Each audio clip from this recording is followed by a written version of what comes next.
selama 8 tahun saya studi di Jepang hingga S2, kemudian S3 dan postdoc kembali di Jepang, kemudian kembali ke Indonesia dan mengajar di Bandung sejak tahun 2006 hingga hari ini. Mantap. Di titik mana sih culture itu menjadi penting dalam hal regional development gitu?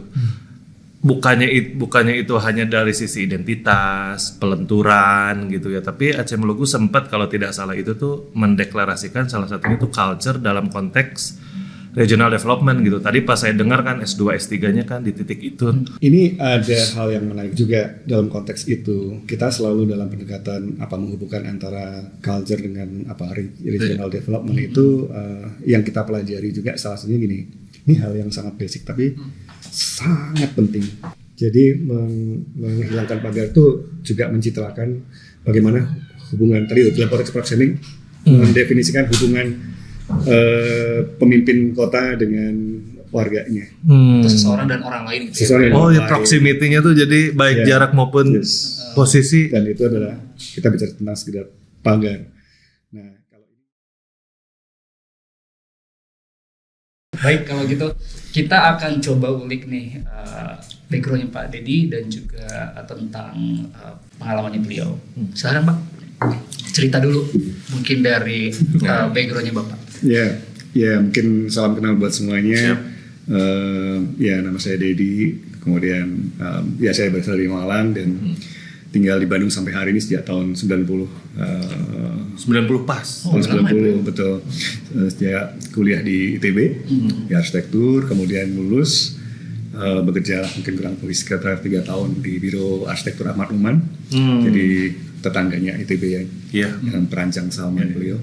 Terus setelah itu selama 8 tahun saya studi di Jepang hingga S2, kemudian S3 dan postdoc kembali di Jepang, kemudian kembali ke Indonesia dan mengajar di Bandung sejak tahun 2006 hingga hari ini. Mantap. Dan sejak 2006 juga saya mendirikan satu firma desain arsitektur namanya Labo, bersama partner saya, istri saya. Mantap. Gitu hingga hari ini. Ini kerjasama yang paling solid kayaknya. Ini filosofisnya tuh cinta adalah project. Nah, ini bisa jangka panjang ya kalau gitu ya. Diskusi 48 jam. Non stop ya, 7 days ya Pak. Ini kalau misalnya jurusannya sendiri Pak, waktu ngambil S2 dan S3 itu di arsitektur atau ada? S2 di urban design. Kemudian S3-nya di urban culture. Di design culture. Jadi di bawah industrial design. Jadi dan waktu studi postdoktoral masih di lab yang sama. Isunya tentang urban and culture. Jadi mungkin dari situ menarik lah kita bicara tentang arsitektur atau desain, mungkin banyak sekali hal-hal yang saling mengisi gitu ya. Jadi lebih various lah ya, lebih banyak cerita yang bisa kita lakukan ya dalam konteks profesional, dalam konteks mengajar, dan saya rasa mungkin beberapa hal yang saya lakukan hari ini juga sebetulnya juga multi perspektif ya. Dan mudah-mudahan itu yang bisa juga punya kontribusinya di berbagai hal ya hingga hari ini, mudah-mudahan memberi manfaat. Siap. Begitu. Kalau di Labonya sendiri Pak, Dedi gimana tuh Pak pengalamannya? Mungkin pernah mengerjakan proyek apa atau dengan siapa gitu, mungkin bisa cerita sedikit tentang itu juga. Jadi mostly sejak tahun 2006 sebenarnya kami lebih banyak mengerjakan proyek swasta. Termasuk alun-alun Majalengka. Tidak pemerintah waktu itu. Ini jadi betul. Jadi penikmat. Terima kasih sudah menikmati. Mantap. Reviewnya mantap. Reviewnya mantap Pak Dedi. Jadi banyak hal sih, tapi lebih kebanyakan kita mendesain urban design kawasan, kemudian bangunan publik, gitu ya. Tadi termasuk alun-alun Majalengka salah satunya. Kita kalau di Jakarta, mungkin kalau ngelis sebenarnya banyak kita proyek di Jakarta, mungkin yang memang by project, by competition yang kita menangkan, dan beberapa proposal di sana. Jadi kayak GBK kita memegang master plan yang 270 hektaran ya, sampai juga di turunannya di 100 sekian hektar ya, 130 hektar di kawasan utama untuk olahraganya GBK. terus dan beberapa venue di sana. Kita pemenang kompetisi untuk juga revitalisasi master plan Taman Medan Merdeka Monas gitu. Itu tahun berapa Pak? Tahun 2019 ya kalau nggak salah. 2019. Terus di waktu yang sama kita juga ngedesain runner up karena kita diamanahi pemenang di Monas, terus kita run up di master plan Ragunan, kebun binatang Ragunan waktu itu yang kurang lebih sekitar berapa hektar ya, sekitar 200-an hektar juga ya. Sudah. Kemudian kalau tahu M Block itu kawasan yang di placemaking itu placemaking. Kemudian disayembarakan juga secara nasional waktu zaman COVID untuk extension master plan-nya. Waktu itu kita juga pemenang pertama untuk sayembara master plan aset peruri waktu itu. Dan beberapa yang terakhir mungkin juga kita sedang running project-nya yaitu stasiun MRT Jakarta Kota. Jadi salah satu stasiun ini dia dalam tahap 2 pengembangan MRT Jakarta fase 2. Ada beberapa stasiun, salah satunya yang paling ujung yaitu stasiun kota yang kita menangkan kompetisinya dan kita desain saat ini. Mantap. Itulah kira-kira. Ini tadi background-nya kan secara profesional gitu, Pak Dedi sesuai background-nya gitu di arsitek ya, tapi di pengajar nih desain itu kenapa Pak memilih? Itu apa koneksinya gitu antara desain dengan arsitek nih Pak? Yang menarik adalah sebetulnya justru di desain produk saya diberi ruang untuk menghubungkan antara bidang desain produk dengan ruang atau spasial dan lingkungan binaan yang lebih luas, bahkan sampai urban. Jadi saya punya kuliah namanya desain lingkungan binaan atau desain produk lingkungan sekarang ya, dan desain fasilitas publik yang sebetulnya bagaimana mahasiswa desain produk atau yang nantinya juga menjadi profesional desainer yang juga punya kontribusi kepada perkotaan. Dan alhamdulillah gitu ya, beberapa alumni kita ada yang memang berkecimpung di komunitas untuk pengembangan placemaking, urban environmental system seperti kalau di Bandung mungkin pernah dengar Keken gitu ya, festival. Kita sempat kerja sama juga. Oke, ya itu saya rasa mungkin satu alumni gitu yang juga mengembangkan dalam konteks publik dan kota festival, tapi yang terkurasi, terdesain secara baik dan bisa menghidupkan tempat. Dan menariknya kan Keken itu pindah dari satu tempat ke tempat lain, eksperimen tentang placemaking gitu ya. Dan saya rasa itu juga menjadi bagian yang mungkin yang saya ajarkan di kuliah saya juga bisa terjadi. Kalau di Bandung ada bike sharing. Itu juga salah satu alumni kita juga punya kontribusi part of ideatornya di sana.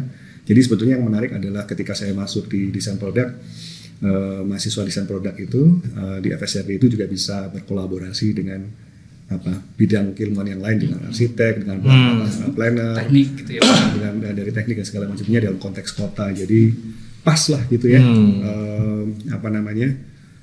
Sekarang terjadi kolaborasi itu. Yang dulu mungkin juga yang menarik sih sebetulnya ketika saya ada di desain produk kayak ngebongkar sih dinding-dinding istilahnya sekat-sekat keilmuan yang mungkin dulu arsitek ngobrolnya sama arsitek aja, desainer produk dengan desainer produk aja, desainer grafis dengan grafis saja, interior desainer dengan interior saja. Tapi sekarang udah mulai dalam konteks yang mungkin mudah-mudahan di kampus sekarang juga, karena iklim kampus kan sekarang juga bisa saling silang, dia kolaboratif dan mahasiswa juga bisa ngambil kuliah sana sini. Tapi di komunitas dan di dunia profesional saya sekarang juga menjadi hal yang biasa untuk desainer-desainer muda bisa berkolaborasi dalam project dan komunitas ya. Cocok ini saya kan di engineer sendirian di sini. Menuju ekonom. Siap. Izin Pak, saya spektrumnya mungkin agak luas ya. Saya kan ini kurang begitu paham ya, kalau Mas Yuri sama Bapak kan emang di dunia design and culture. Jadi waktu tahun lalu itu kan Acemoglu itu kan dapat hadiah Nobel ya. Kebetulan saya cukup lama mengikuti beliau. Nah, saya juga sempat diskusi lama sama Bapak itu. Menurut Acemoglu itu kan premisnya itu bahwa regional itu development itu tuh bisa ditunjang oleh 3 hal katanya. Yang pertama itu adalah geografik, itu mah udah give ya. Kemudian yang kedua itu katanya culture, dan dia tidak mendalami itu. Kemudian kan institusi, nah dia kan yang terus mendalami itu, dan yang menarik salah satu contohnya kan di Indonesia. Nah waktu yang nomor 2 itu saya agak tergelitik gitu ya, kalau yang masa ekonomi itu ditunjang oleh culture sih, Mbak, gitu ya. Saya menanyakan ke Bapak, di titik mana sih culture itu menjadi penting dalam hal regional development gitu. Bukannya itu hanya dari sisi identitas, pelenturan gitu ya, tapi Aceh Melugu sempat kalau tidak salah itu tuh mendeklarasikan salah satunya itu culture dalam konteks regional development gitu. Tadi pas saya dengar kan S2 S3-nya kan di titik itu. Nah itu apakah seperti apa sih tarikannya? Apakah itu sebagai jaket saja atau memang dalaman regional development itu adalah culture gitu? Itu gimana tuh? Jadi kebetulan di lab kami di Jepang di Chiba University itu di lab design culture itu kayak kita punya formula, ada satu tools yang disebut sebagai design survey design lah gitu ya. Dan kita membiasakan dalam konteks kasus apapun ya di lab tersebut, dalam konteks penelitian gitu ya, atau project, bahkan juga sampai ke pembinaan atau kolaborasi dengan komunitas itu, approach-nya adalah memang melihat berbagai hal potensi lokalnya. Jadi kalau kita bicara tentang budaya atau culture itu ada yang intangible dan ada yang tangible. Nah, karena kita ada di wilayah desain, sebetulnya hubungan antara intangible dan tangible itu yang bridge itu ya. Konektivitasnya itu kita lihat gitu, kayak misalnya salah satu partner binaan kita ada satu desa yang memang memproduksi padi ya.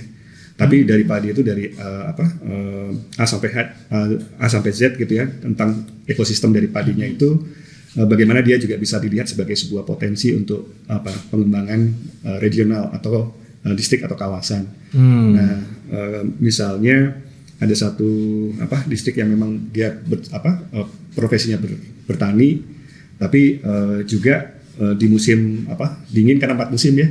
Ketika 4 musim di musim dingin yang tidak bertani itu apa yang bisa dilakukan berbasis kepada budaya padinya gitu. Jadi jeraminya dijadikan sebagai salah satu komunitas untuk craft, kerajinan gitu. Dan bagaimana lab kami itu kayak bukan mementori ya.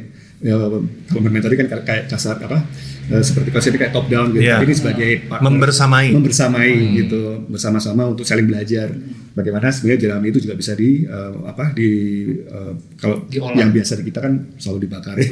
Padahal dia punya value untuk berbagai hal, kerajinan atau barang-barang keseharian yang misalnya sesimpel wadah telur gitu ya, karena dia cukup kuat, kokoh, bisa menjadi pelindung lah itu untuk wadah dari telur misalnya gitu ya.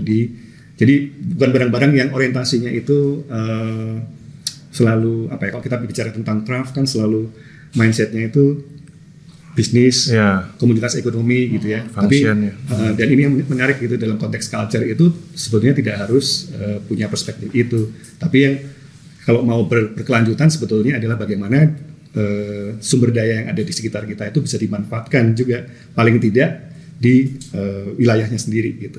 Nah itu yang menjadi menarik gitu ketika perspektif ini kita pelajari di sana. Jadi sebelum bicara tentang jerami, misalnya kalau dia punya nilai ekonomi gitu ya, untuk lebih jauh konsumsi oleh masyarakat luas, tapi paling enggak di tempatnya sendiri dia udah menjadi bagian dari kehidupan keseharian. Itu yang kita dididik seperti itu. Nah saya pikir itu salah satu konsep yang sebetulnya dalam konteks sustainability atau keberlanjutan bisa dilakukan ya. Jadi Indonesia dimanapun gitu. Perspektif itu yang saya rasa mungkin menjadi basis ya. Dan kalau tadi pertanyaannya tentang kultur, saya rasa juga itu salah satu contohnya. Tapi ada yang menarik juga ya, dalam waktu saya studi postdoktoral selama setahun itu, saya melihat kita meneliti, kebetulan saya dapat grant yang isunya tentang urban and culture. Terus saya memilih urban craft village. Saya bandingkan antara kota gede ya di Yogyakarta itu sebagai sentra sentra pengrajin perak, dan satu lagi Kyoto yaitu sentra pengrajin keramik. Dan saya bandingkan bagaimana sebetulnya fenomena perubahan lingkungannya itu juga equal ya, berbanding lurus dengan perubahan bagaimana produk perak dan keramiknya itu apresiasi oleh masyarakatnya. Jadi itu menarik temuannya. Jadi ada hubungan antara artefak yang diproduksi, produk yang sifatnya skala kecil, tapi juga ada hubungannya dengan ruang ini, perkotaan bahkan. Oh gitu. Menarik. Gimana ceritanya? Jadi yang menarik itu salah satu simpulnya gini. Kayak misalnya di kota gede itu kan perkembangannya mereka kan pernah masa bubble di tahun 90-an ya, 80-90-an. Nah, awalnya begini. Jadi kalau kita ke kota gede itu kan lingkungan perumahan, settlement, dan pengrajin keramik itu berbagai level ya. Ada yang memang craftsman atau pengrajin yang memang dia memproduksi sendiri di rumahnya ada tempat untuk workshop, bekerja, dan untuk showroom biasanya kalau di skala rumahan tuh ruang tamunya itu jadi workshop. Tapi ada yang skala besar, yaitu memang bukan hanya pengrajin strukturnya, tapi juga ada businessman di sana. Jadi pebisnis perak lokal, tapi dia meng-hire lingkungan rumahnya itu sehari-hari kalau jam kerja banyak pengrajin yang datang ke rumahnya gitu ya, di joglo dan segala macam itu. Kemudian memperkerjakan orang-orang. Nah, tapi tempat-tempat itu sebetulnya dulu dia kalau kita ke kota gede nggak terlihat langsung. Dia ada di dalam klaster-klaster perumahan. Nah begitu. Tapi dalam perkembangannya sekarang setelah masa bubble hingga hari ini banyak sekali perubahan di koridor utama jalan kota gede itu yang jadi showroom. Nah, tapi dalam prakteknya showroom itu dia membuat barikade gitu, menutup akses ke pengrajin lokalnya, gitu. Jadi kalau kita tanya ini diproduksi di mana sih, saya bisa nggak ke pengrajinnya, pasti nggak akan diberitahu. Kasih tahu itu dalam konteks bisnis. Tapi gini, nah itu yang membuat perubahan bagaimana sebetulnya pada akhirnya perak di kota gede itu juga menjadi entitas ekonomi dibandingkan dengan entitas budayanya gitu ya. Jadi yang merubah gitu ya tentang bagaimana koridor lingkungan kotanya yang dulunya koridor itu masih lebih kita lihat koridor perumahan gitu ya. Tapi kan mereka kan gated kan, ada dinding-dinding tinggi, tapi sekarang banyak sekali toko-toko yang berdiri di sana. Dan masalahnya adalah lebih jauh lagi, dia punya impact kepada ketika memang perak itu sebagai komoditas ekonomi, artinya di semua showroom di kota gede itu tidak selalu menjual produk perak dari lokal kota gede. Dikompet lah gitu dengan produksi dari yang lain. Sehingga ini nih warga Burujul nih sekarang jualan genteng dari Purwakarta ya. Oh ternyata produksi Jatiwangi ya. Jadi ternyata di Kyoto juga sama fenomenanya gitu. Kyoto lebih sadis lagi. Jadi ada sentra keramik Kang Arif. Jadi di Kyoto itu setelah kalau nggak salah tahun 60 ada protokol Kyoto ya, yang konsiderasi internasional tentang lingkungan. Akhirnya kebetulan ada di Kyoto itunya momennya masyarakat internasional membuat kesepakatan di situ, sehingga sejak saat itu pembakaran keramik di Kyoto diberhentikan dan dipindahkan ke satu lokasi tertentu. Nah, yang eksis itu harus merubah cara membakarnya dengan elektrik gitu gas. Ya. Oh, gas. Bukan tradisional lagi berarti. Tradisional lagi karena udah nggak boleh. Nah, sebagian besar berpindah, tapi sebagian masih stay di situ. Tapi yang akhirnya itu yang sebetulnya mulai mematikan histori ya, sejarah keramik di Kyoto itu. Tapi beberapa yang survei mereka membuat modifikasi gitu ya. Banyak hal yang saya rasa juga mirip yang di Jatiwangi di Jatiwangi gitu ya, melakukan improvement. Sama-sama nakal.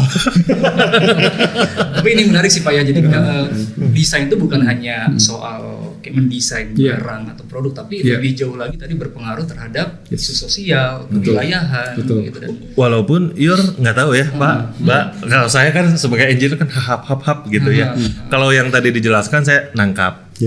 Tapi kalau konteksnya regional development contoh ya, culture gitu ya, kalau kita coba tarik ekstrim nih, kayak contohnya tuh Singapura, New York sama Beijing gitu ya, kan itu 3 kota yang punya tes berbeda. Di titik mana sih orang-orang culture and design itu tuh hanya mewarnai dalam tanda kutip, yang kedua mendrive dan memberi arah gitu. Kayaknya tuh kalau komunitas ekonomi, komunitas engineer itu kan jelas ya, kayak di New York ya street wall ya itu ya Wall Street gitu di sana ya. Tapi kalau culture and design tuh di titik mana gitu? Kalau kita langsung ekstrim kota gitu ya, kayak Singapura gitu atau Beijing atau New York gitu. Ini ada hal yang menarik juga dalam konteks itu. Kita selalu dalam pendekatan menghubungkan antara culture dengan regional development itu yang kita pelajari juga salah satunya gini. Ini hal yang sangat basic tapi sangat penting. Kebanyakan dalam pendekatan riset yang kita lakukan selalu masyarakat lokal itu merasa tidak punya apa-apa. Gimana tuh Pak, nggak punya apa-apa? Menganggap hal yang biasa itu nggak ada value-nya. Itu saya jadi waktu sebelum Bapak bekerja tuh merasa Burujul kita bukan desa adat gitu ya, hanya ada pabrik genteng gitu ya, tapi jadi gini, di Mumule gitu. Jadi hal-hal yang di sekitar kita itu saya belajar banyak ketika ada di lab ini untuk kayak juga mengisi perspektif yang mungkin saya rasakan kita selalu dalam pendekatan apapun dalam konteks desain atau development itu kan yaitu desain kah gitu ya, atau dalam konteks membangun kan selalu merefer ke luar ya, yang yang lagi tren di luar gitu ya, atau pendekatan misalnya dalam konteks kota misalnya mixed use development dan segala macamnya gitu ya. Nah padahal sebetulnya kalau kita bisa amati mixed use development itu Indonesia banget dari awal kulturnya, tentang satu pembangunan berbasis fungsi kegiatan yang beragam. Kayak gampangnya gini, misalnya rumah tradisional kita nih, kalau kita di Jawa, di rumah Jawa itu kan kita bisa melakukan apapun di rumah kita. Rumah itu bukan dibagi-bagi, disekat-sekat menjadi ruang tidur, ruang keluarga, ruang tamu, gitu ya, ruang makan. Kita bisa makan, tidur di tempat yang sama. Tapi konteksnya bisa berbeda ketika orang tuanya misalnya ada tamu tiba-tiba datang, anaknya keluar gitu. Tapi di ruang yang sama bisa multifungsi. Nah itu dijoglo itu ya Pak ya? Iya, dan yang menarik adalah ketika itu terjadi, rumah yang kecil pun dia bisa punya dimensi sosialnya ketika dibutuhkan mengundang orang gitu ya, mengawinkan. Tapi ketika sekarang kan orang cenderung melihat fenomena konsep ruang barat yang tersekat-sekat berdasarkan fungsi. Akhirnya dibuatlah sekat-sekat dinding gitu kan.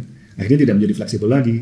Jadi kalau mau sekarang anaknya ulang tahun atau anaknya menikah gitu, harus membuat tenda di jalan, membuat meminjam gedung dan segala macamnya. Jadi, nah itu kan sebetulnya yang menurut saya kita kayak ke depan sebetulnya dalam pendekatan budaya itu seharusnya melihat hal yang simple yang menurut kita punyai itu sebagai sebuah value, cara melihat gitu yang menurut kita biasa aja tapi itu meaningful gitu, dan itulah kita sebetulnya yang itu yang kita biasakan sebetulnya di lab saya untuk melihat itu. Kayak satu hari misalnya begini, kita melihat kaki lima itu kan beberapa kota menertibkan kaki lima kan, bahkan kalau bisa ditempatkan di satu lokasi yang tidak bisa dijangkau, tidak bisa di reach oleh orang kebanyakan gitu. Ini cerita tentang satu kesempatan saya menjemput profesor saya waktu itu tahun 2001-2002an gitu ya. Profesor saya di Jepang itu second supervisor saya itu saya jemput ke Bandung, kasih kuliah di ITB, kasih seminar di ITB, tapi waktu itu belum ada tol seperti sekarang. Tapi kita lewat banyak Cianjur segala macam, kaki lima di jalan. Biasa itu. Jadi saya kagum sekali dengan Indonesia. Happy dia ya. Happy ya. dengan konsep kaki lima itu. Ternyata orang apalagi sore kan, waktu sore hari orang keluar gitu ya, ramai. berinteraksi ramai, kehidupan orangnya, interaksinya itu ada di jalanan dan itu yang menurut dia kangen masa-masa dulu ketika Jepang itu juga kota-kotanya cukup hangat. Jadi kehangatan menurut dia itu adalah kehidupan di level ground ya, di level grassroots. Ground itu maksudnya di level jalan. Jadi bukan di dalam bangunan atau ya gitulah. Jadi kehidupan di jalan ini yang sebetulnya vitalitas kotanya muncul. Terus satu hari gini kayak di waktu yang sama kita lewat Padalarang dong. Terus di situ saya kan khawatir dia kecapean, nggak sampai Bandung nih macet gitu kan. Terus kan saya malu gitu kayak sumimasen, saya bilang mohon maaf. Gitu. Ini tiba-tiba dia melihat ada, kalau masuk Padalarang itu kan ada, kita naik mobil, terus ada bus, ada truk yang bawa batu gamping gitu kan. Terus ada delman, ada becak, ada multi gitu. Tiba-tiba ada yang lewat segala macam, sepeda yang ke pasar segala macam lah. Menurut kita itu hal yang Shitsure itu gimana ya? Maksudnya kita kalau nyervis tamu kita kan supaya dia nggak kecapean, nggak melihat sesuatu yang chaos kan. Chaos menurut saya. Betul. Tapi dia langsung bilang gini, Dedi, orang Indonesia itu luar biasa cara nyetirnya ya.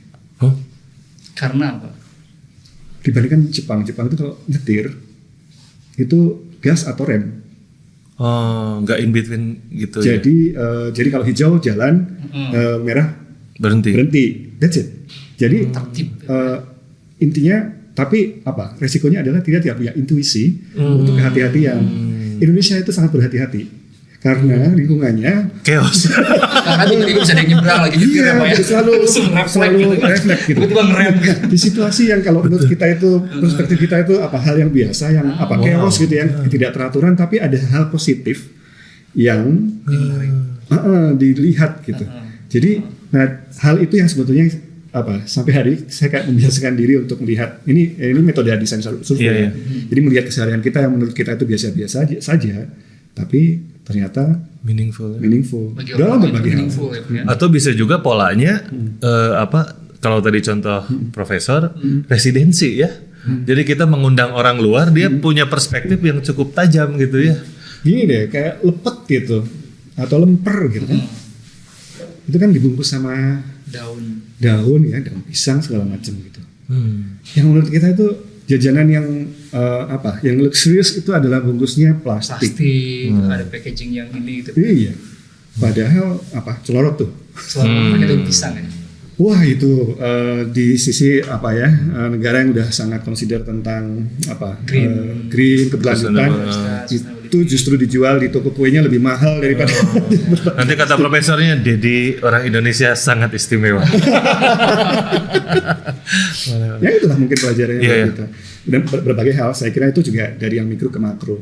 Cara pandang itu yang mungkin menurut kita perlu sama-sama kita asah dan sebetulnya kita masyarakat kan gitu ya isunya. Jadi menahannya gimana?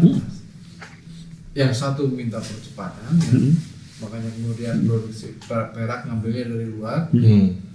Yang satu bagaimana penghayatan gitu ya. Penghayatan nilai itu kebudayaan itu ininya Mas mempertemukan itu karena kan kita berhadapan dengan situasi sekarang. Ya, saya rasa mungkin pendekatannya ya harus holistik ya. Ternyata saya menemukan ya itu ada nggak bisa satu sektor saja gitu. Tapi harus memang holistik yang tadi saya bilang. Ternyata ada impactnya pertumbuhan infrastruktur kotanya terhadap meaning dari barangnya yang mungkin saling berhubungan. Jadi kalau kita bicara tentang policy kota gitu ya dan sebagainya, saya rasa memang harus masif sih, harus masif dari berbagai sektor. Tapi mungkin kayak yang kita praktekkan contohnya di alun-alun Majalengka, saya berkolaborasi dengan Mas Arif, dengan Jeff dan Mas Ginggi gitu di sana tentang bagaimana merevitalisasi sebuah alun-alun kota. Kalau pendekatannya memang hanya sekedar misalnya arsitektur as usual, saya rasa mungkin kita mendesain kayak beautification yang mempercantik saja, terus mungkin bisa mengambil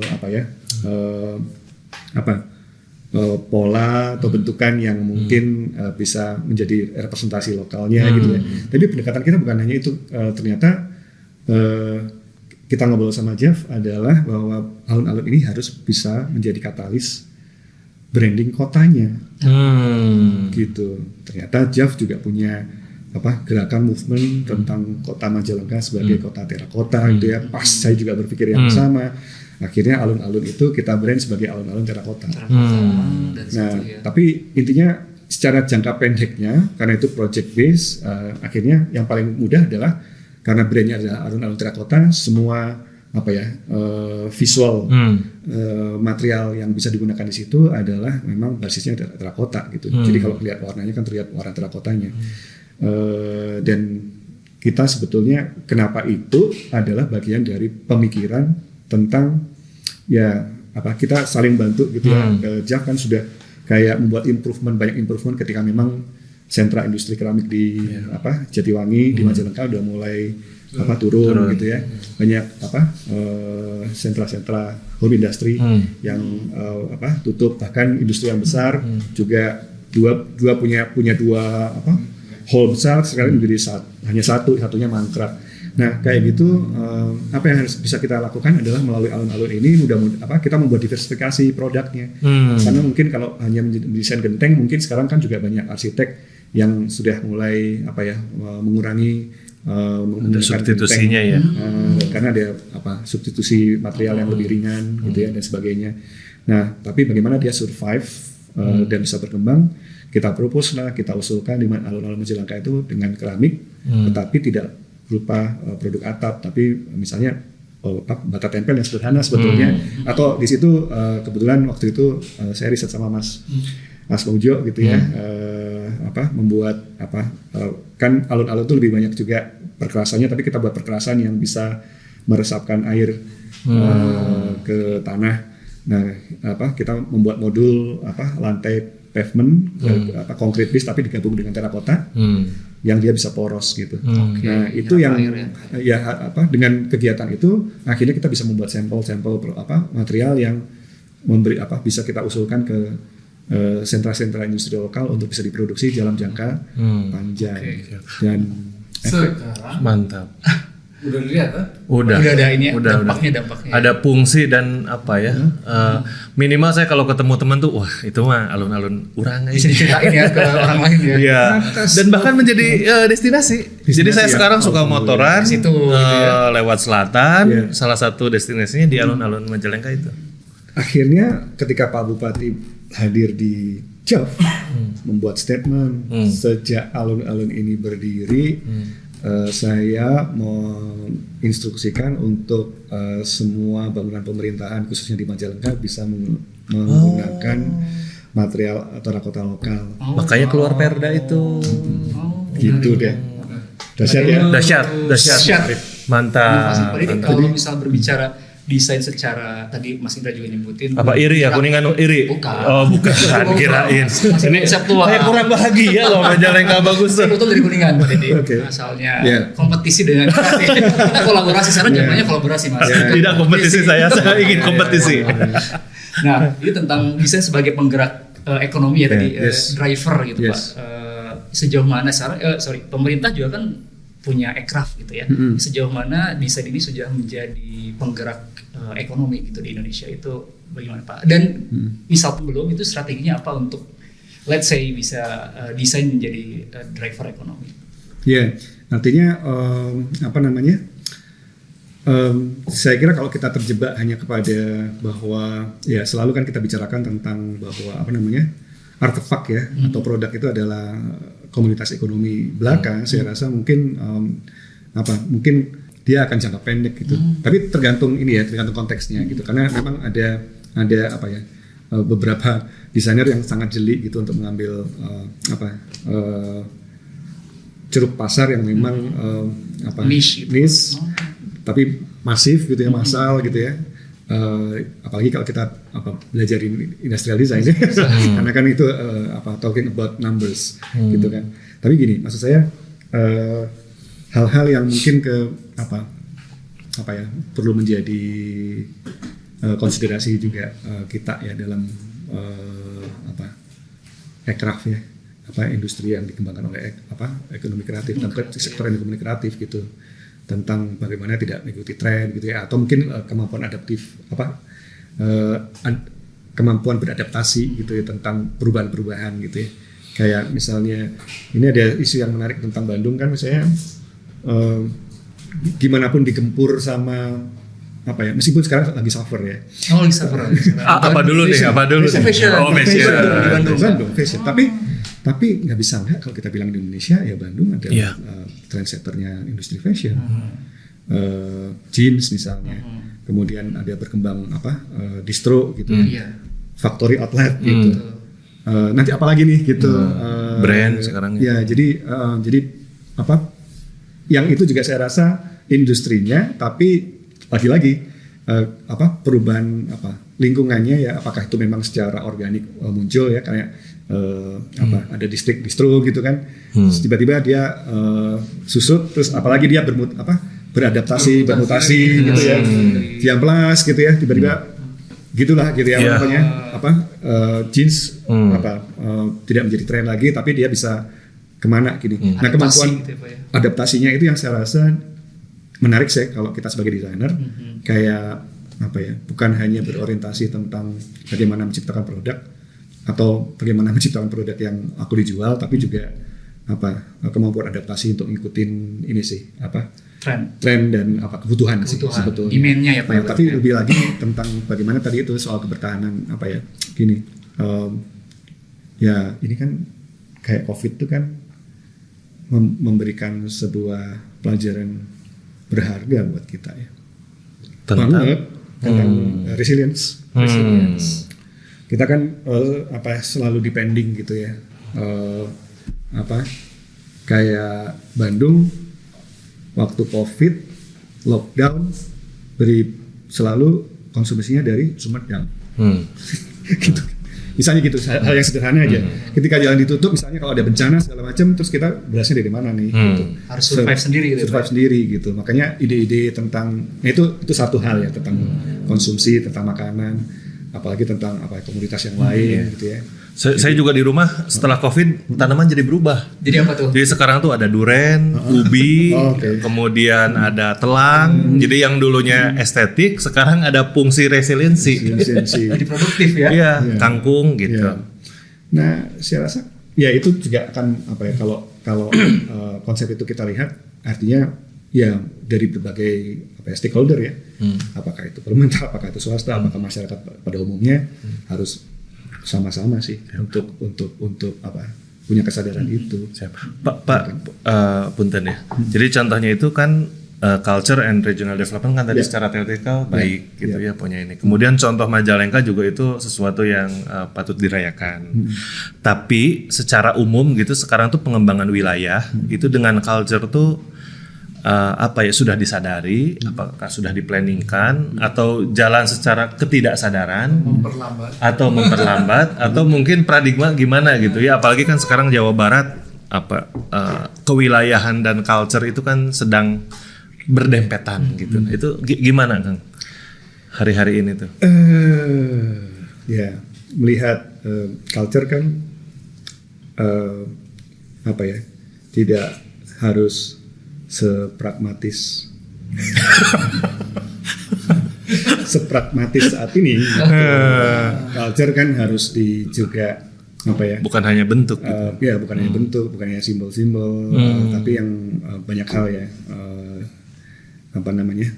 ya bukan hanya soal 5 tahunan gitu. Tapi kan kalau kita bicara culture kan betul-betul jangka panjang, bisa 100 tahun, 200 tahun gitu kan, peradaban manusia kan gitu ya. Jadi ya cara pandang aja sih kalau menurut saya. Jadi makanya itu mungkin kalau yang saya lihat, jadi culture itu bukan hanya sekedar visual. Kalau lihat album Majalengka sangat kontemporer kan. Jadi nggak harus menimbulkan sesuatu, tapi pada prakteknya justru meskipun memang kalau kita lihat teman-teman di Majalengka kan sangat dinamis kan, berkembangnya tentang bagaimana keramik itu dari genteng terus dia bisa berubah menjadi apa, yang salah satu yang paling unggul soal relief nih, itu kan melalui Mas Arif dan Mas Gigi yang terus berupaya salah satunya gitu. Tapi kembali lagi bahwa saya rasa ya tergantung pengambil kebijakan dan pengambil keputusannya sih, decision makernya akan dibawa kemana nih. Tapi itu juga bisa aja suatu struktur masyarakat yang memang top down, tapi ada sebetulnya kesempatan kita sebagai masyarakat umum juga punya hak dong untuk bisa punya ide-ide yang dalam konteks lebih luas gitu. Saya belajar banyak sama Mas Arif.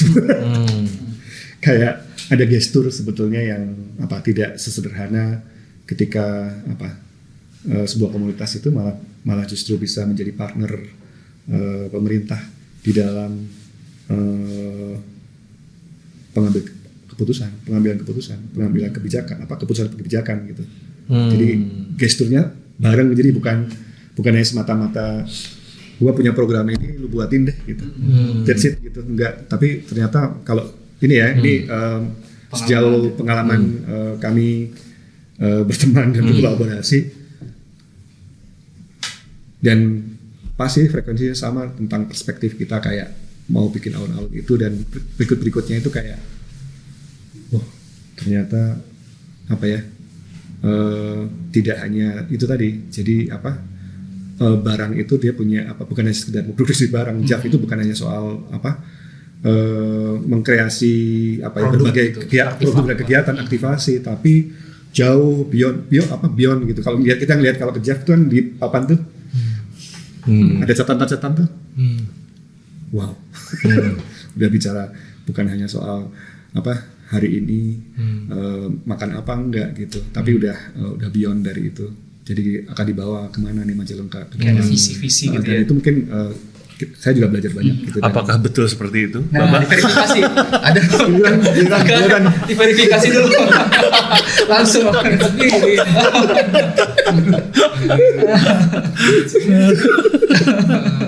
Tapi Mas Dedi, sebenarnya kalau ke sebuah wilayah, apa sih sebenarnya yang pertama mengganggu ke sebuah tempat atau sebuah wilayah? Apa yang mengganggu dan kemudian kayaknya ini mulainya harusnya dari sini, apa kira-kira? Sering mencari masalah sih sebetulnya. Desainer itu mencari masalah. Jadi memperluas artinya gini, kita tuh mendesain harus memberi manfaat banyak aja.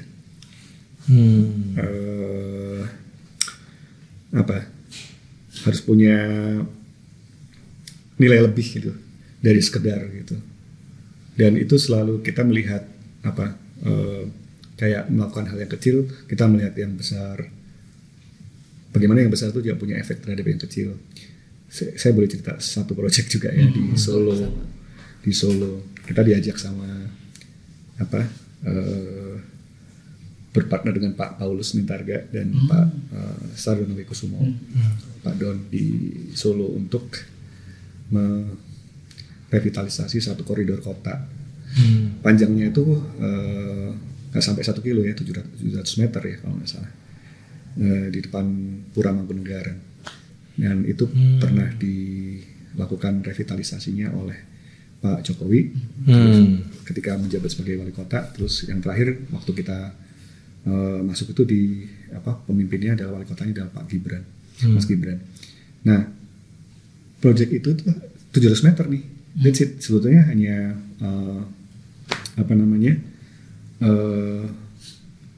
merubah wajah dari jalur koridor koridor 700 meter itu. Jadi ada trotoarnya,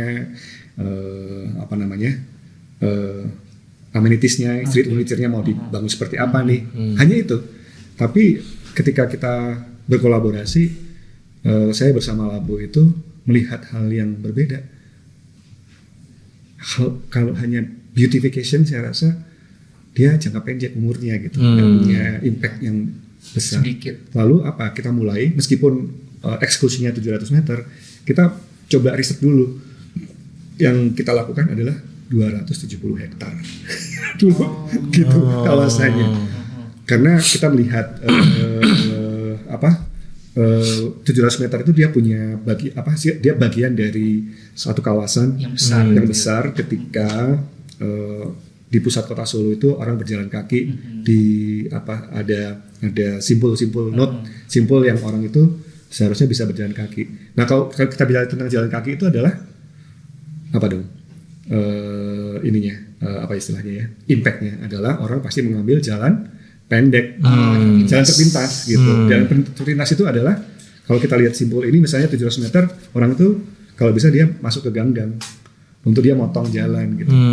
Nah, akhirnya yang terjadi adalah menarik tuh. Jadi kita punya visioning gimana yang besar dulu yang 200 hektarnya itu berkembang.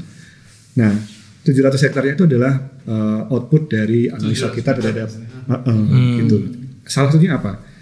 Kalau kita hanya berfokus pada 700 meter, dia akan menjadi pusat kemacetan kota. Kalau memang itu mau dikembangkan secara masif, kayak kita di Bandung punya Braga nih, Braganya macet. Hari ini tadi saya terlambat kesini, malam ini terlambat kesini karena lewat Braga macet. Tapi apa yang terjadi? Semua di main koridornya, dia nggak punya impact kepada area-area belakang dari Braganya, area belakangnya gitu. Bahkan mungkin yang bekerja di situ ya bukan orang yang tinggal di situ juga gitu. Jadi nggak dia punya efek perluasan dan semua tumpah ruah di situ. Nah, waktu kita mendesain yang di Solo ini juga begitu. Kita buat FGD waktu itu ya, forum group discussion dengan lokal penduduk lokal, stakeholder ya. Terus pada angkat tangan, Pak, boleh nggak kami punya ide? Bukan.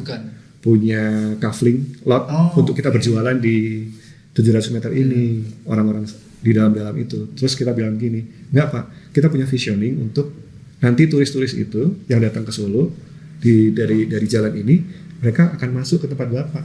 Jadi ke gang-gang itu gitu. Terus jadi Bapak nggak perlu jualan di depan, Bapak jualan aja di rumah Bapak sendiri. Kita bilang orang gitu yang datang.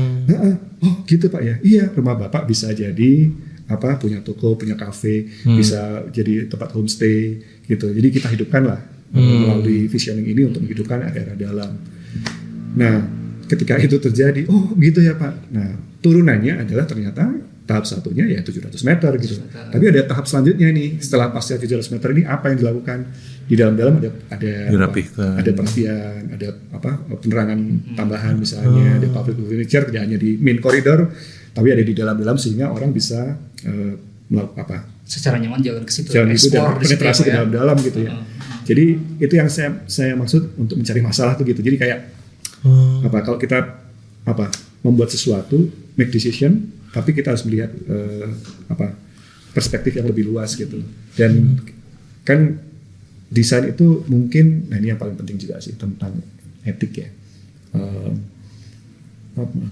Mendesain itu kan bukan hanya sampai jadi, tapi kan kita bisa punya tanggung jawab setelahnya. Apakah kalau dalam konteks placemaking itu kan ini bisa bekerja apa enggak dampaknya gitu, impactnya, jadi impactful apa enggak. Nah saya rasa konsiderasi tentang itu yang juga menjadi sangat penting sih. Kalau kita mungkin mau cari aman ya udah kan ya project as usual gitu ya, mau buat ya udah jadi selesai kita tinggal.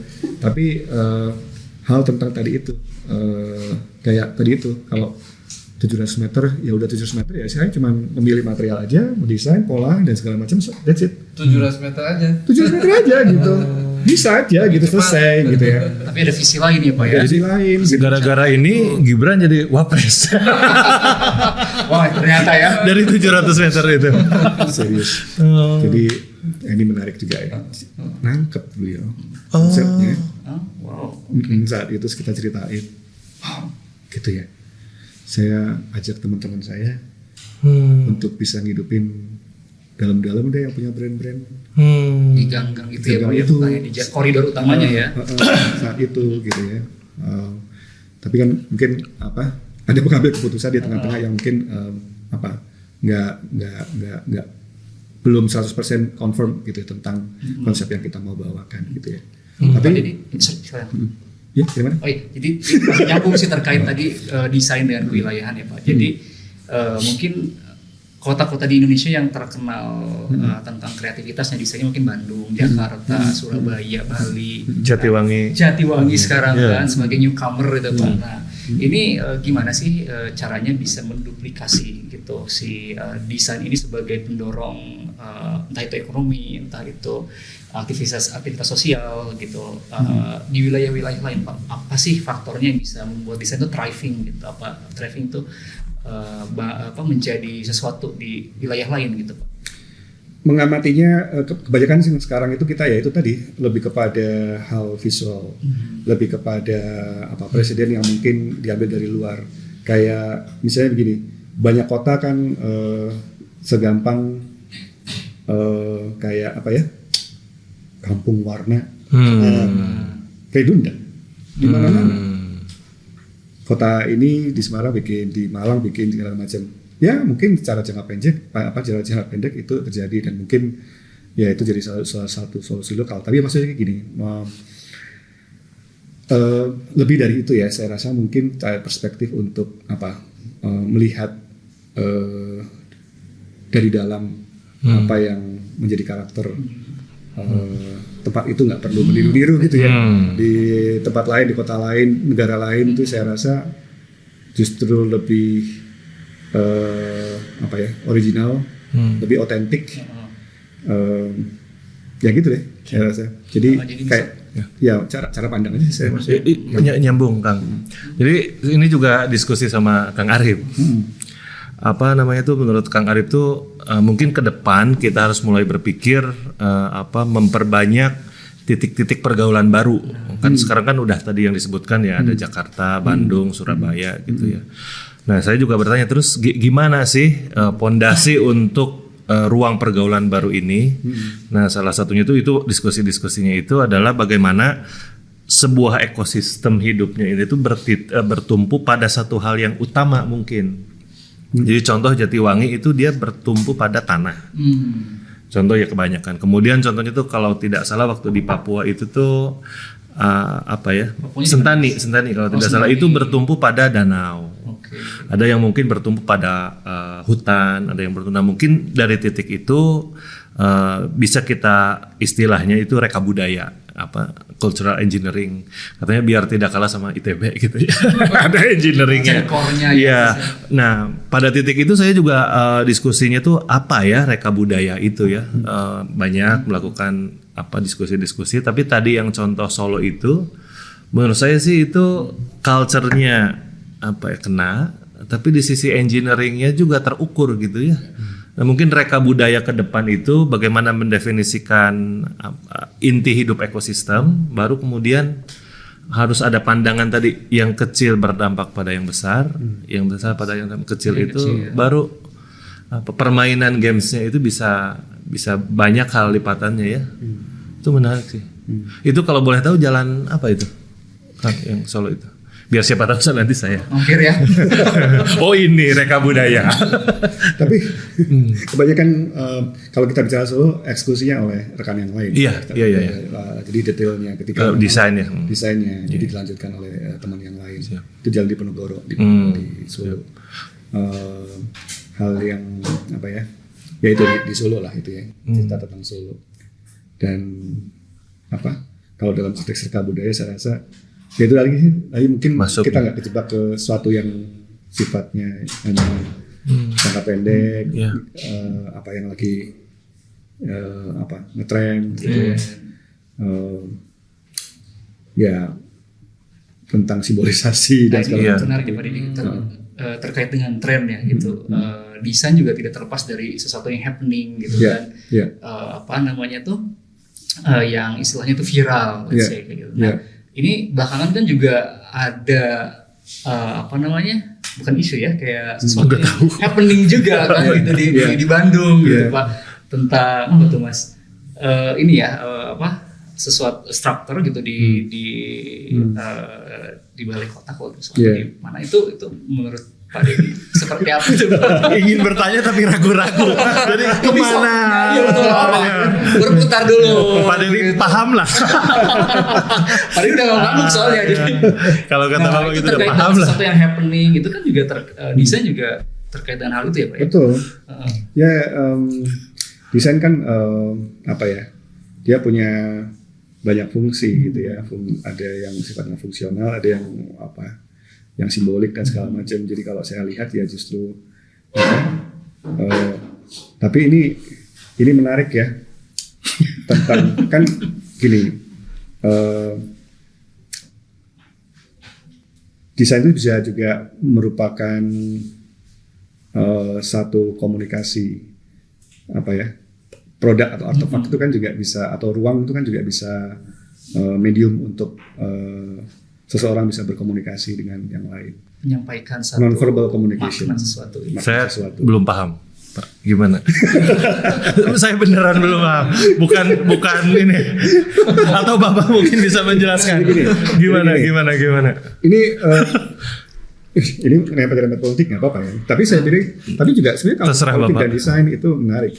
Tapi gini, kayak waktu Pak Jokowi jadi wali kota Solo, apa yang dilakukan salah satunya adalah relokasi, membuka pagar. Nah yang terjadi sekarang memagari. Sebaliknya. Membuka pagar, tapi beliau, kalau bilang gimana ya, Pak Jokowi itu sangat cerdas ya untuk dalam konteks desain itu, menurut saya udah sangat cerdas sebagai bentuk komunikasi. Ya pencitraan, tapi citra itu didesain gitu. Tapi itu kalau dari sisi saya kayak menyadari bahwa memang ada apa, artefak atau elemen banyak hal ya. Keputusan itu dalam konteks tadi itu non-verbal communication, non-verbal communication yang beliau pakai. Kita punya apa istilah namanya proxemics. Proximity. Itu yang apa, tentang jarak ya, kedekatan, menggunakan elemen bahasa nonverbal itu. Jadi proximity itu adalah apa, salah satu komunikasi nonverbal menggunakan ruang dan atribut. Jadi izin Pak, ini kalau salah saya takut salah. Jadi apa ya, waktu saya kuliah tuh saya sempat baca bukunya Aviani Arman. Ya, ada arsitektur yang lain.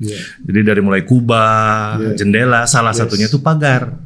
Jadi kalau kata Aviani ya, jadi pembangunan pagar oleh si pemilik rumah itu adalah deklarasi dia bahwa dia itu terpisah dari lingkungan dan rasa ketidakamanan. Jadi makin pagar itu makin rapat, makin tinggi, dia itu tuh keterpisahan dengan lingkungan, rasa apa ya, tidak aman tuh apa ya? Secure. Vulnerable gitu ya, itu tuh makin tinggi. Jadi semakin dia ingin embedded dengan lingkungan, semakin dia merasa bahwa dia bagian yang positif dengan lingkungan tuh pagar tuh makin rendah. Ya makanya waktu saya pun waktu membaca itu tuh jadi apa ya, ada sebuah statement, ada sebuah dalam hal sebenarnya yang mungkin kita tidak berpikir sejauh itu gitu. Nah itu pun ketika saya waktu bikin rumah di Jatinangor itu kan cukup apa, di kaki gunung ya. Saya juga sama tetangga belum apa. Tapi teringat dengan hal tersebut, saya memberanikan diri bagaimana itu rumah saya walaupun di area-area yang baru itu tuh pagarnya itu tuh bahkan sependek mungkin gitu. Walaupun implikasi dari sana tuh jadi panjang ya. Saya harus mengenal tetangga, mapping bagaimana institusi warga itu berjalan, timbal baliknya seperti apa. Nah mungkin ya tadi yang Bapak ingin bilang itu mungkin seperti Aviani Arman berbicara tentang pagar itu mungkin. Ya. Jadi menghilangkan pagar itu juga mencitrakan bagaimana hubungan tadi dalam konteks positioning mendefinisikan hubungan pemimpin kota dengan warganya. Seseorang dan orang lain gitu. Ya proximity-nya tuh jadi baik jarak maupun posisi. Dan itu adalah kita bicara tentang sekedar pagar.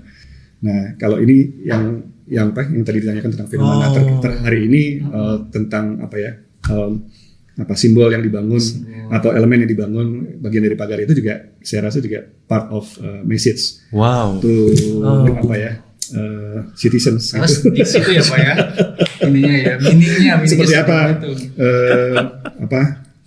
ingin dicitrakan gitu kan, jadi nggak sesimpel sekarang kan dicampur aduk soal bangunan heritage, bangunan kolonial dengan unsur lokal itu yang ditubruk-tubrukin, tapi ada sebetulnya hal lebih dari itu yang mungkin ada statement terhadap satu citra yang mau disampaikan ke masyarakat tentang ya itu deh. Menarik, ada statement sih. Iya. Apalagi kan nanti elemen itu akan berulang di mana-mana itu kan.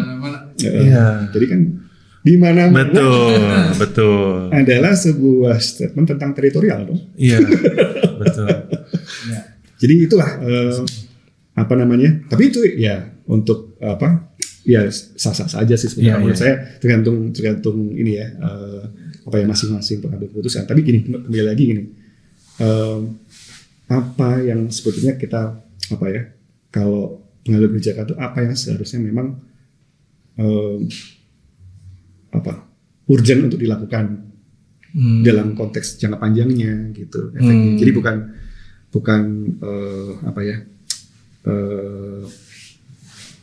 jadi kalau mungkin kalau kita bicara tentang prioritas, saya rasa mungkin lihat prioritas yang sebetulnya lebih jamak harusnya dan mungkin lebih punya impact. Padahal nggak enak banget nih Mas. Setelah 5 tahun mengambil keputusannya ganti, itu juga diganti. Iya. Jadi masyarakat yang kasihan sih sebetulnya kalau warga kita sudah biasa. Oh ini dirubah karena sini yang menang. Ini dicap ini karena ini yang lagi kuat. Iya. Nah ini ya itu menjadi isu yang sekarang yang mungkin kalau padahal dialog ya sebenarnya yang penting ya. Indonesia ke depan saya rasa ya kita semua kangen Repelita ya. Tapi maksudnya ada roadmap jangka panjang yang mungkin kita sebagai masyarakat Indonesia seharusnya juga mendorong pemerintah untuk punya roadmap yang jangka panjang yang mungkin siapapun pemimpinnya paling nggak ada agenda-agenda yang ya harus tetap ini ya on the track gitu secara jangka panjangnya bukan. Walaupun Hilmar Farid juga sudah mungkin berusaha kan jalan kebudayaan itu kan udah dipelpres kan tuh seperti sana, tapi memang itu beres di ujung ya. Jadi mungkin sosialisasinya kurang gitu. Tapi tadi tuh statement Bapak ya mengingatkan waktu bulan lalu saya sama Bapak juga mendengarkan Hilmar Farid ya. Kenormalan baru. Jadi dia mendeskripsikan yang mungkin sama-sama kita rasakan hari ini, kenormalan baru itu. Tapi premisnya beliau itu tuh katanya bagaimanapun sekuat apapun kenormalan ini di-manage, ada sebuah otonom yaitu ide dan gagasan. Yang bahkan sekuat apapun itu kan tidak akan bisa mencapai itu. Dan katanya itu culture, seni dan desain bisa menjadi tools untuk membuat retakan-retakan agar kenormalan baru ini bisa didialogkan gitu ya. Saya kayaknya mungkin di titik itu tuh. Iya. Tapi ya ada mungkin kalau nggak tahu ini apakah juga sebetulnya tentang isu yang mungkin bisa dijadikan sebagai bahan obrolan ya diskusi ya. Tapi maksudnya gini, ada yang sekarang juga dalam konteks fisik atau kebijakan infrastruktur yang di Jawa Barat saya rasa juga patut dipuji juga ya tentang pasti suka lewat Lembang kadang-kadang Terakhir Saya baru kemarin motoran, bukan negara, Subang, cakep. tip banget dan itu memang kalau kita bisa Pagadian itu dipuji banget gitu. Tapi itu nggak jadi sesuatu yang that's it gitu. Viral kalau jadi berita itu ya itu yang kita kayak itu luar biasa, tapi hal yang biasa-biasa saja kita anggap gitu. Kayak mengembalikan lagi, kalau dulu kan ketutupan banyak warung-warung ya. Tapi meskipun kalau dari sisi yang lain kan saya melihat warung ini pindah kemana ya? Follow up-nya, negosiasinya dilarang tapi dia dikasih tempat nggak ya? Saya coba mencari-cari itu gitu. Tapi kemarin saya juga naik motor tuh sama Huda, mana ini? Tapi cantik sekali, bagus. Gitu. Kita bisa menikmati lagi view. Nah, hal-hal itu yang mungkin menurut saya cukup impactful sih. Jadi nggak harus sesuatu yang mungkin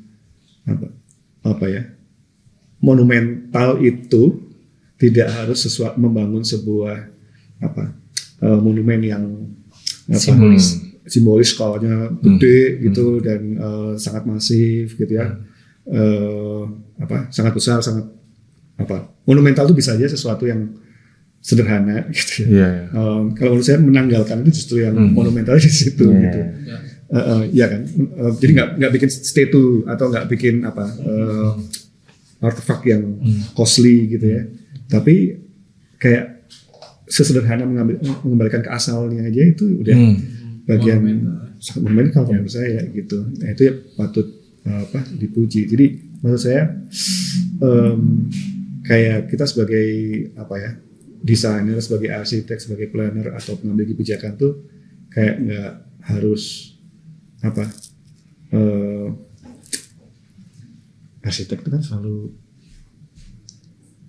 jadi presiden. Asosiasinya itu kan membangun, membuat sesuatu. Pada mengembalikan jadi pada beberapa kasus yang mungkin saya praktekkan itu justru ada hal-hal yang justru tidak membangun tapi membongkar atau membiarkan apa adanya atau mengembalikan lagi ke existingnya. Terus tapi ya itu mungkin susahnya adalah kalau kita sebagai arsitek kan kita butuh ada legacy ya dari apa yang kita lakukan. Ada kreasi yang menjadi sebuah icon sesuatu dicatat dalam sejarah saya membuat ini gitu. Kalau saya menanggalkan apa yang dicatat itu nggak ada barangnya gitu kan, nggak ada bendanya gitu.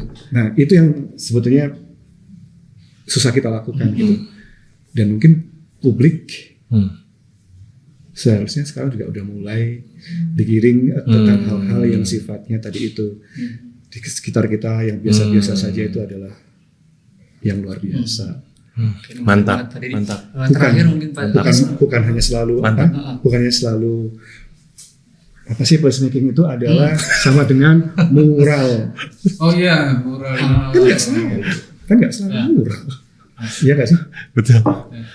Gitu tadi Kang Arif. Jadi kayaknya mau merespon apa tuh? Iya, saya sedang mendengarkan tadi. Wah ini. Iya ini wah. Gitu ya.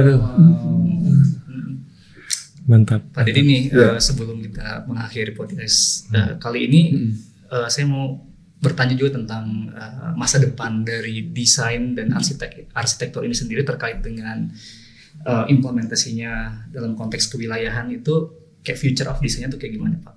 Kalau dari perspektif Pak Deddy. Sorry boleh diulang. Jadi melihat masa depan dari desain dan arsitektur gitu terhadap perencanaan kewilayahan, regional development itu di masa depan akan seperti apa?